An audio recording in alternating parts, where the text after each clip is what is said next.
Bonjour à tous, je suis Christelle, sorcière multicasquette et créatrice du podcast Ma vie de sorcière. Je te partage des réflexions, des astuces de sorcière, de la magie que tu peux mettre facilement au quotidien pour oser enfin être réellement qui tu es et révéler ta puissance. Si cela te plaît, je t'invite à partager les épisodes à des proches et aussi à venir y mettre une jolie note et un joli commentaire sur la plateforme de ton choix. Et si tu veux aller plus loin, tu peux me rejoindre dans le Coven Initiation afin d'en apprendre plus sur la sorcellerie et l'énergétique, de rencontrer des sorcières passionnées comme toi et de pouvoir créer ta propre magie. Et c'est parti pour l'épisode du jour. Hello sorcière, bienvenue dans ce nouvel épisode de podcast. Je suis Christelle Célis de Ma vie de sorcière et je suis très heureuse de te retrouver aujourd'hui pour l'épisode du jour où je vais te parler du yoga nidra. Parce qu'en effet, en ce mardi 17 décembre, ce soir à 19h,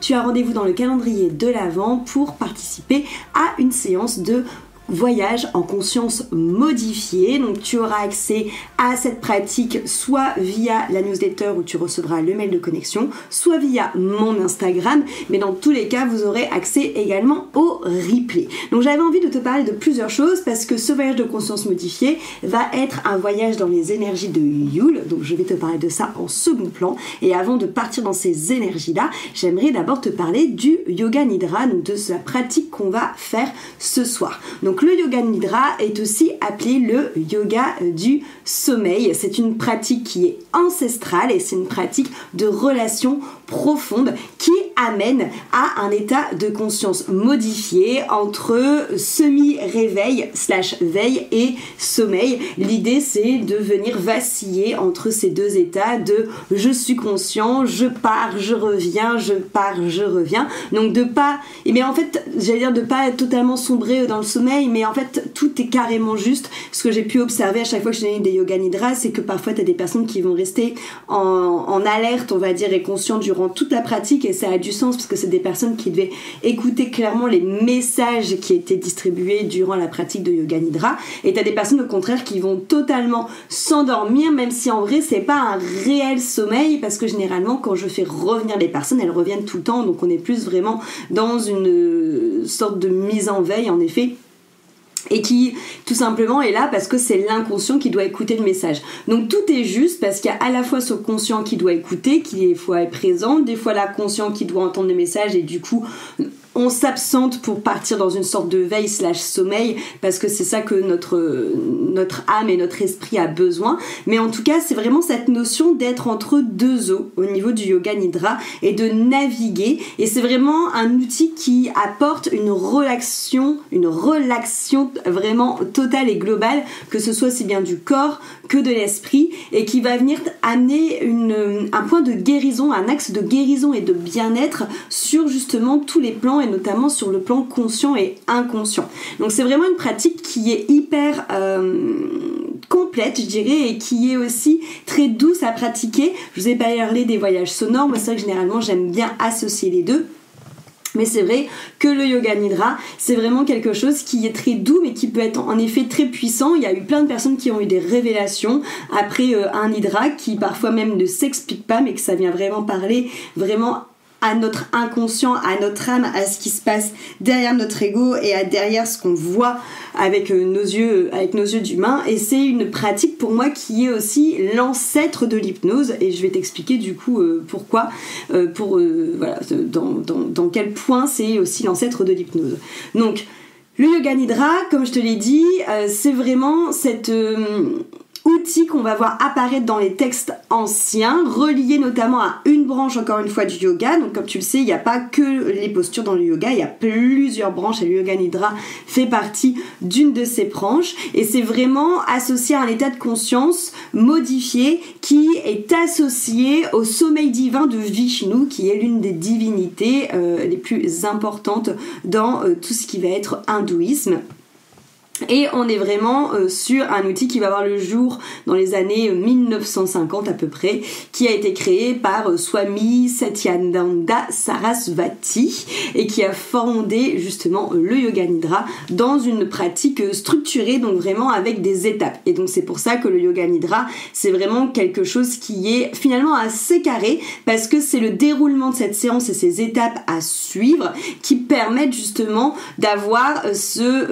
modification de conscience et ce changement de conscience, d'avoir vraiment cette notion où on t'emmène dans une relaxation profonde et dans une sorte de conscient, inconscient, éveillé. Donc souvent on va passer en effet par la notion de poser l'intention, donc tu l'auras compris, la pratique de ce soir, ça va être autour de se connecter aux énergies de Yule, mais après il y aura carrément cette attention collective, mais je vais t'inviter à poser une intention personnelle. On a ensuite une rotation de conscience qui consiste à venir balayer tout le corps pour venir vraiment mettre la conscience sur chaque partie du corps et détendre vraiment. Ça aussi, c'est aussi une partie qui permet tout simplement à notre mental de venir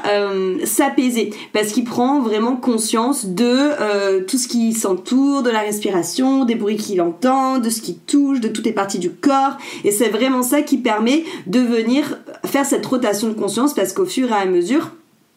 on a notre mental qui est rassuré et qui se dit « Ok, je peux du coup partir ». Et ensuite on va avoir en effet plusieurs autres outils, comme par exemple l'observation des rythmes respiratoires, quelque chose que moi j'utilise beaucoup, et que c'est l'exploration de tout ce qui est opposé, pour justement permettre aussi à l'esprit de passer d'un extrême à l'autre jusqu'à trouver l'équilibre. Par exemple, penser à quelque chose de chaud, de froid, de lumineux, d'obscur et ainsi de suite, pour permettre vraiment finalement au mental de progressivement venir s'équilibrer parmi ces opposés. Et ensuite, moi je vais vous emmener dans de la visualisation, donc dans l'imagination de scènes mentales, de symboles qui vont être en lien avec Yule, pour venir justement à vous amener dans cette connexion d'énergie, vous amener peut-être parfois même des messages, parfois des révélations, parfois tout simplement des guidances qui peuvent venir à soi, pour ensuite réaffirmer ton attention et revenir à l'éveil, donc réintégrer progressivement entre guillemets toutes les transmissions, tous les messages qui ont été donnés durant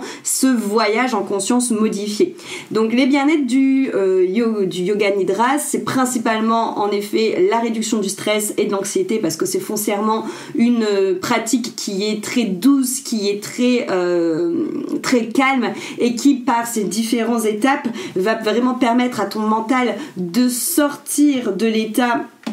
d'alerte et de l'état de système nerveux sympathique, pour vraiment aller dans cette notion de je capte que tout est en sécurité pour moi, que tout est ok pour moi, et que je peux lâcher mon mental et du coup totalement me laisser glisser dans ce voyage. Dans le voyage, en effet, tu l'auras compris, on va avoir tout ce qui est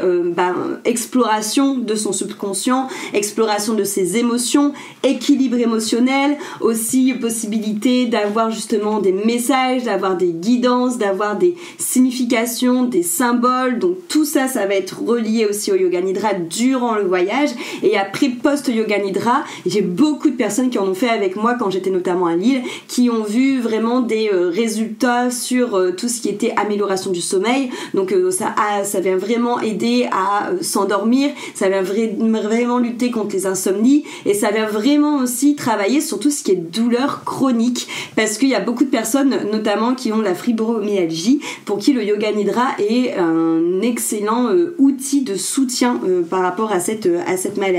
maladie et par rapport à ces symptômes. Donc on va avoir vraiment énormément de choses qui vont être reliées au Yoga Nidra, que ce soit d'un point de vue développement personnel que d'un point de vue, je dirais, un peu plus dans la matière. On sait aussi que le Yoga Nidra permet de régénérer les cellules grâce à cet état de conscience modifié qu'on atteint, et qui permet vraiment de pouvoir aussi renforcer notre système immunitaire, renforcer la clarté mentale, renforcer notre inconscient, et c'est dû aussi à cette notion de bien-être et de calme que ça vient vraiment renforcer toute ce calme intérieur, et qui influe après, comme je l'ai dit, sur la concentration, sur le sommeil, sur la clarté mentale, sur la régénération cellulaire, sur le système immunitaire.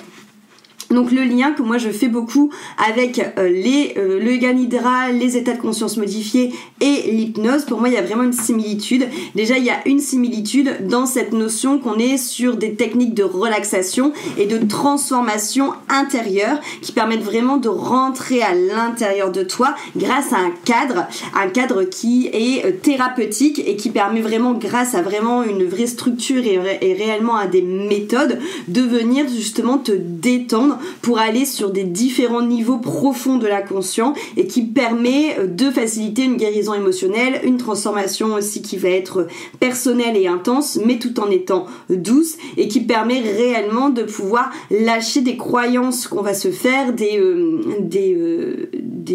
couches qu'on va se mettre, je vois vraiment ces couches d'oignons, des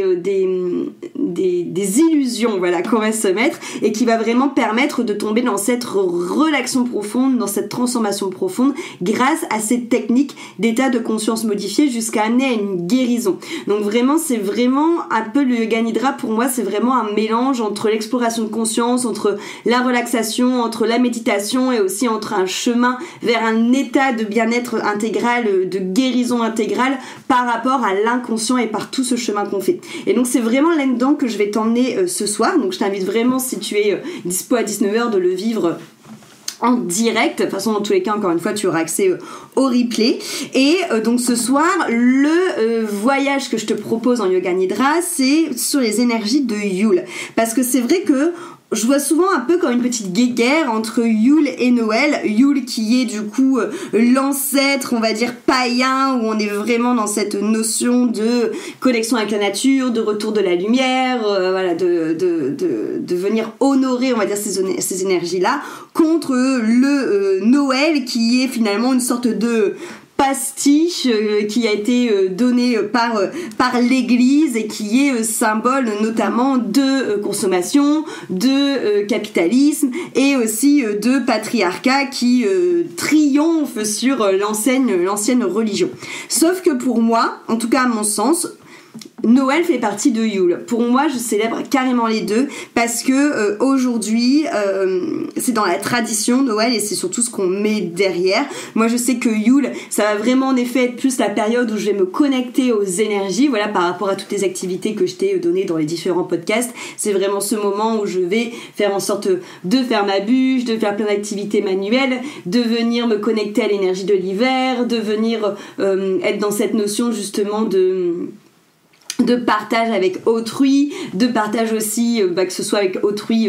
humain comme autrui animaux, parce que c'est aussi le moment où je vais mettre des graines pour les oiseaux par exemple. C'est aussi le moment justement où on va amener en effet de la lumière, là où pour moi Noël c'est vraiment ce moment où on va tout simplement passer un temps avec la famille et s'offrir des intentions qui pourraient faire plaisir. Et pour moi en fait Noël est la prolongation de Yule et fait vraiment partie intégrante finalement de mes 12 nuits sacrées de Yule qui suivent. Et c'est vraiment pour moi tout un process et il n'y a pas de raison à mon sens de venir les mettre l'un contre l'autre parce que pour moi ils sont vraiment intimement liés et je trouve finalement qu'on a quelque part de la chance de pouvoir aussi moduler ces deux cultures, quelque part ces deux fêtes et pouvoir tout simplement en faire un héritage qui va venir se nourrir des uns des autres plutôt que d'essayer de tout simplement les opposer et d'en faire quelque part une sorte de guéguerre parce que pour moi à mon sens il n'y a pas de notion de mal faire et de devoir en célébrer l'un plutôt que l'autre parce que c'est deux religions différentes. Non, pour moi les deux ont carrément leur place et c'est aussi important de se lâcher un peu la grappe encore une fois là-dessus et de juste faire ce qui toi te fait vibrer et d'amener une sorte, pourquoi pas si les deux te parlent, une sorte en effet de correspondance et une sorte de communion entre les deux. En tout cas moi c'est ce que j'ai envie en tout cas de t'amener ce soir dans ce voyage à travers Yule pour aller vers Noël, pour justement finalement être un peu dans cette préparation de toutes ces énergies qu'on oppose généralement mais qui en fait sont très harmonieuses les unes avec les autres. Et moi c'est vraiment là-dedans en tout cas que j'ai envie de t'amener ce soir dans ce voyage du Yoga Nidra. Voilà, donc j'espère en tout cas que ce podcast te donnera envie de nous rejoindre pour cette expérience ce soir à 19h. Merci pour ton écoute et j'ai hâte d'avoir ton retour lorsque tu auras fait ce voyage d'état de conscience modifié. À demain pour un nouvel épisode.